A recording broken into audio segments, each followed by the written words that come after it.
네, 여러분 안녕하세요. 권정민 교수의 논문 쓰기 특강 오늘 두 번째 시간입니다. 첫 번째 시간에는 연구 문제 만들기에 대해서 이야기를 해봤고요. 오늘은 서론을 어떻게 쓸 것인가. 자, 여러분 논문은 총 5개 장으로 이루어져 있어요. 첫 번째 1장 서론, 2장 문헌조사, 3장 연구 방법, 4장 결과, 5장 논의입니다. 이게 학위 논문의 기본적인 틀이에요. 자, 그 중에서 오늘은 1장 서론 어떻게 쓸 것인가. 자, 서론에는 어떤 내용이 들어가야 하냐 하면요. 연구의 필요성이 들어가야 됩니다. 자, 그런데 연구의 필요성을 누구한테 설명하는 거예요? 여러분의 논문을 읽는 독자들에게 이야기를 하는 것입니다. 보통 연구를 하기 위해서 엄청난 에너지가 들어가잖아요.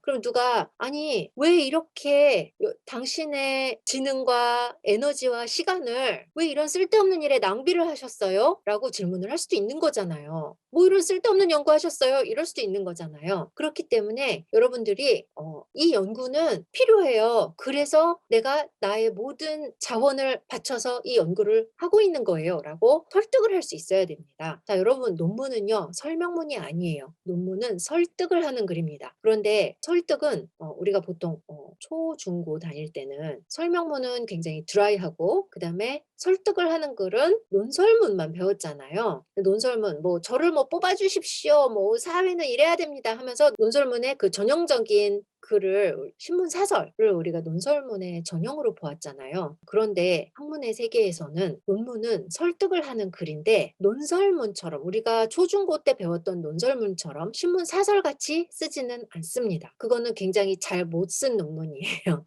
자, 보통 신문 사설은 어떻게 하죠? 자기 주장만 하죠. 아무런 근거가 없이 자기 주장만 합니다. 네, 이것은 논문에서는 절대적으로 피해야 할 굉장히 비과학적인 방법입니다. 그냥 자기 주장만 할 뿐이에요. 자, 논문에서는 근거를 이용해서 다른 사람을 설득을 합니다. 그렇기 때문에 나는 이렇게 생각한다. 이거는 잘못됐다. 이런 식으로 얘기하지 않아요. 이거는 이렇기 때문에 이러한 문제가 있다. 이런 식으로 얘기를 합니다. 그래서 논문은 설득을 하는 글이라는 걸 기억을 하시고요. 그 다음에 내 논문의 독자는 전 세계 사람들이라고 생각을 하셔야 됩니다. 그렇게 해서 세상 사람들에게 내가 왜 이 연구를 해야만 하는지를 여러분들이 강력하게 설득을 할 수 있어야 돼요. 사람들이 그 얘기를 듣고 아, 저 연구 정말 필요하구나. 아, 저 사람이 정말 필요한 연구를 하고 있구나. 이런 생각이 들 수 있게 일장을 쓰셔야 됩니다. 자, 그러려면은 어떻게 해야 하냐. 자, 여러분들이 이제 논문 주제를 고르셨을 거 아니에요. 자, 논문 주제를 고른 다음에는 첫 번째, 다른 논문들 많이 찾아보셔야 돼요. 근데 또 동시에 해야 될 게 뭐냐면은 친구나 가족들을 붙잡고 끊임없이 자기 논문에 대해서 이야기를 하셔야 됩니다. 내가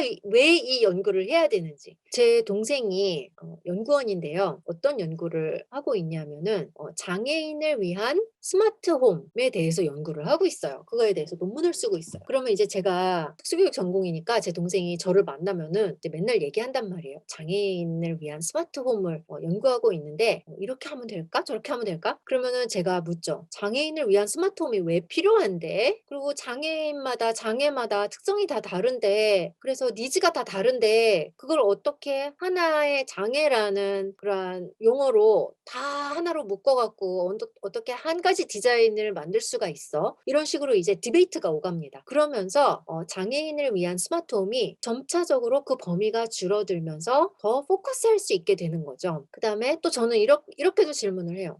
장애인을 위한 스마트홈과 노인을 위한 스마트홈은 어떻게 다른데? 네, 이렇게 질문도 하죠. 자, 그러면은 그 연구를 하는 사람은 그럼 노인을 위한 스마트홈에 대해서 더 찾아봐야겠다. 네, 이런 생각을 또 하게 되겠죠. 제가 사이비 연구를 해요. 자, 그러면은 제가 사이비 치료나 이 장애에 대해서 전혀 모르는 사람들한테 제 연구에 대해서 이야기를 합니다. 내가 사이비 연구를 하려고 하는데 이렇게 하면 어떨까? 저렇게 하면 어떨까? 얘기를 합니다. 그러면은 전혀 다른 분야에 있는 사람들이라도 어떤 생각이 있어요. 저한테 해줄 말들이 있어요. 그리고 굉장히 다양한 학문 분야에서 제가 피드백을 받으면은 제 연구가 훨씬 탄탄해집니다. 그리고 이 주제에 대해서 전혀 모르는 사람을 설득하려면은 정말 처음부터 차근차근 설명을 해야 되거든요. 그게 논문에 굉장히 큰 도움이 됩니다. 그래서 여러분들의 배우자나 여러분들의 가족, 여러분 분야에 있지 않은 사람들한테도 계속 여러분 논문에 대해서 이야기를 하세요. 내가 이런 연구하고 싶은데 어떻게 생각해? 그럼 그 사람이 그 연구가 왜 필요한데? 네, 좀 시니컬한 사람들은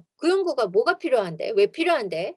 필요 없는 것 같은데?" 뭐 이렇게 얘기를 한단 말이에요. 그러면은 그 사람을 설득을 해 보세요. 설득을 하다 보면은 설득을 해서 성공을 할 수도 있고, 반대로 '듣고 보니까 정말로 필요 없는 연구네.' 이렇게 될 수도 있어요. 그럼 연구 주제 바꾸셔야죠. 네. 여러분의 연구를 건강하게 만들 수 있는 방법입니다. 자, 그래서 자꾸자꾸 설명을 하시고요. 그 설명을 이제 자꾸 여러 사람한테 내 연구에 대해서 설명을 하게 되면은 이제 어떤 논리가 생겨요. 이런 문제가 있는데 지금 이 문제에 대해서 전문가들이 아무도 나서지 않아. 그래서 내가 한번 이거에 대해서 연구를 해 보려고 해. 이런 식으로 이제 논리가 만들어집니다. 그 논리를 여러분들이 일장에다가 쓰시는 거예요. 자, 그래서 여기서 이제 중요한 거는 논리가 있어야 돼요. 연구를 하실 때는 우리가 논문은요, 보통은 문제가 먼저 있어야 돼요. 그러니까 여기서 말하는 문제는 연구 질문이 아니라, 연구를 왜 하냐 하면은 우리 사회에 이런 문제가 있기 때문에, 이런 문제점이 있기 때문에 그 문제점을 해결하기 위해서 내가 이 연구를 한다. 이게 여러분들의 기본적인 논리가 되어야 합니다. 여러분들이 사회과학이 아니라면은, 이과나 이런 자연과학이나 이런 쪽이라면은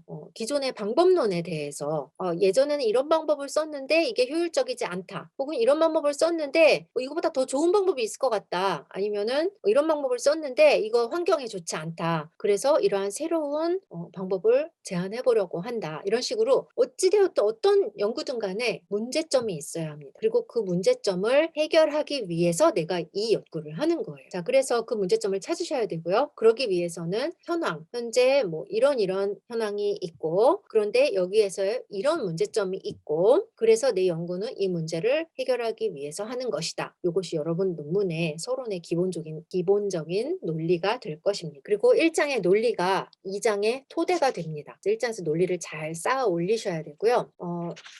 자, 제가 첫 번째 시간에 논문 주제 정하기에서 빼먹은 얘기가 하나 있어요. 추가를 하자면, 논문 주제를 정하실 때 그냥 내 머릿속에서만 정하시면 안 되고요. 다른 논문들을 찾아보셔야 됩니다. 그런데 논문을 찾는 그 팁을 한 가지 드릴게요.